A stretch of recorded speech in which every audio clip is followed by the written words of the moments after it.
दोस्तों जरा मेरी बात को थोड़ा ध्यान से सुनना। आज से करीब 30 साल पहले गुजरात के एक व्यापारी ने बैंक के लाइसेंस के लिए अप्लाई किया। लेकिन कांग्रेस नेशनल पार्टी है, नेशनलिस्ट है, राष्ट्रवादी पार्टी है। वो समझ गई कि अगर ये बैंक इनके हाथ में चला गया तो ये देश पे तबाही ला देंगे। उन्होंने उनको लाइसेंस नहीं दिया। वो कोशिश करते रहे, उनको लाइसेंस कभी जारी नहीं हुआ। इवन कांग्रेस ने सारे जो प्राइवेट बैंक से उसका राष्ट्रीयकरण किया। वो क्यों किया? देश का पैसा देश हित में काम में आए। आप देख रहे हो जब देश का अहित होता है कि कितने लोग हजारों करोड़ पैसे रुपए लेके भाग गए, उनको भाग जाने दिया गया। वो जितना पैसा लेके भागे हैं उतने में मैं अपने देश के सारे गरीबों को, जो गरीबी की रेखा के से नीचे हैं, उनको गरीबी की रेखा से ऊपर कर सकता था। आप सोचिए, ये मजाक नहीं है, गेम नहीं है, ये देश है 135 करोड़ लोगों का देश। मैं अपने देश के सारे गरीबों को गरीबी की रेखा से बाहर कर सकता था अगर वो लोग का पैसा उतना रिकवर कर लिया जाए जितना वो पैसा लेके भागे हैं तो। और जितना पैसा लोगों का कर्ज माफ़ी किया गया है, जो देश का पैसा है, और ऐसे ही खेल खेल में माफ़ कर दिया गया, वो पैसा अगर रिकवर किया जाए तो मेरे देश का हर आदमी लखपति हो जाएगा। Every person of our country will become lakhpati. वो हो जाएगा, लेकिन नहीं किया गया। अब सोचो, एक दोस्त ने कहा भाई मुझे तो सब लोगों का, पूरे देश का अनाज चाहिए, पूरे देश का अनाज चाहिए मुझे, मैं सबको भूखा रखना चाहता हूँ।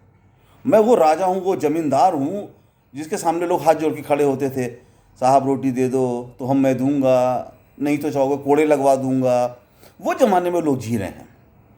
और उन्होंने कहा कि ठीक है, मैं 3 काले कानून ला देता हूँ, तुम सारे अपने गोदाम बना लो, सारे देश के अनाज पे कब्जा कर लो, फिर जिसको चाहो देना, उसको चाहो मत देना। जो तुम्हें वोट देगा तुम उसको अनाज देना, जो तुम्हें वोट नहीं देगा वो तुम्हें अनाज नहीं देना। तो क्या होगा? लोग भूख के लिए तुम्हें वोट देंगे, हमेशा के लिए राजशाही।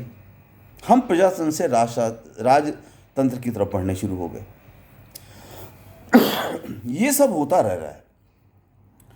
लेकिन देखो, एक अपराधी अपराध की साजिश कर सकता है क्योंकि वो एक अपराधी मस्तिष्क है, और ऐसे लोग हमेशा ही हुए हैं। ऐसा तो है नहीं कि पहले भी नहीं होते थे, ये कोई होना नहीं है। लेकिन देश का अपराधियों के साथ खड़ा होना और अपराधियों से कुछ नहीं बोलना, ये बहुत बड़ी खराबी है।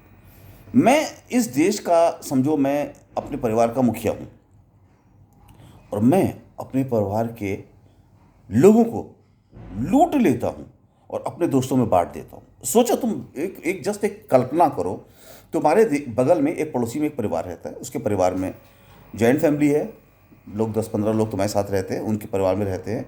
अब परिवार का मुखिया का एक दोस्त है, वो अपने दोस्त की दोस्ती निभाने के लिए, उसका दोस्त कहता है मुझे पैसा चाहिए, मुझे तो आज दारू चाहिए, मुझे तो आज ऐश करना है, तो मुझे तो इतने करोड़ रुपए चाहिए। तो वो कहता है भाई मेरे पास तो, मैं कहाँ से लाऊं? उसने बोला तुम्हारे परिवार के पास से सबको लूट लो। तो उसने कहा अच्छा, वो तो कर लूट सकता हूँ, मेरा परिवार से मेरी कोई लगाव ही नहीं है, मेरे तो दोस्ती मेरे लिए बड़ी चीज़ है। तो उसने क्या किया, पूरे परिवार के लोगों को लूट के और सब अपने दोस्त को दे दिया। अब अगर कोई ऐसा परिवार तुम्हारे बगल में रह रहा है तो तुम उसकी गिनती कैसे लोगों में करोगे, ये मुझे बताओ। तो अगर तुम्हारे देश में ऐसा हो रहा हो तो वो कौन लोग हैं, वो कैसे लोग हैं? साहब आप अपनी सभ्यता को समझो। किसी भी एक बच्चे के मुंह से अगर रोटी जाती है तो वो इंसानियत के ऊपर कलंक है।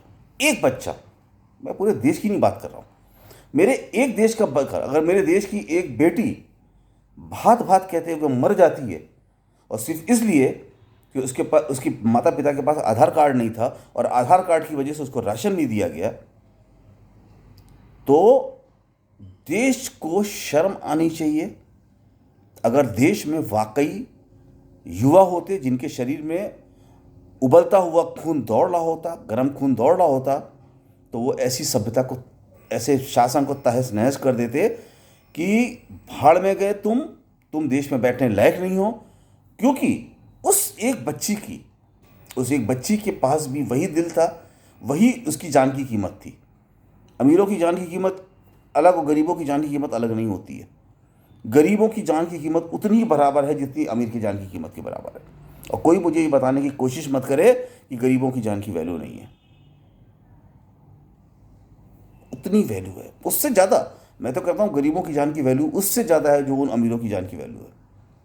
कुछ नहीं हुआ, तुम तो लोगों के पैसे के ऊपर कुंडली मार के बैठे हो, तुम मरोगे तो कोई फ़र्क नहीं पड़ता। फ़र्क पड़ता है उस गरीब का जो सुबह से शाम तक मेहनत करता है, तो पूरे महीने 8 घंटे मेहनत करके मजदूरी करता है, तो उसको 8,000 रुपये 10,000 रुपये दिहाड़ी मिलती है। तुम्हारा मिनिमम वेजेस एक्ट है, पढ़ लो कितना देते हो। सरकार अपने मिनिमम वेजेस एक्ट को पढ़े कि कितना देती है। एक आदमी पूरे महीने मेहनत करता है तो उसको 8,000 रुपये,